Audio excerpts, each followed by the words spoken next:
Mummy, I'll be Maria. It's the 2nd of November and I'm in shorts and t-shirts and I'm hesitant to say that I'm a little bit chilly.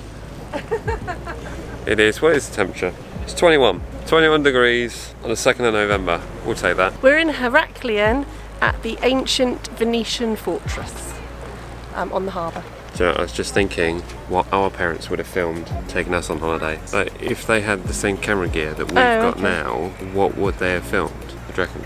Don't know. I don't know. I reckon my dad would have filmed Food? Food. My mum eating about 39 Greek olives in one sitting. Taking us on like 15-20 mile walks with no water. By the time he crashed the car in France. I don't think he would have filmed that. Well, if he had a GoPro attached to the side of the car, that would have been absolute gold. Million hits on YouTube.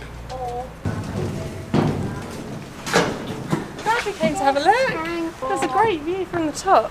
Right, that's it. End of the holiday. We've got to go to the airport now. Although I do miss the rest of my family. Has everyone had a good time? Yes, Are we going to come back to Crete again? Oh, I think so. Yeah. All that's left for us to say is here are our best bits. Roll reaching!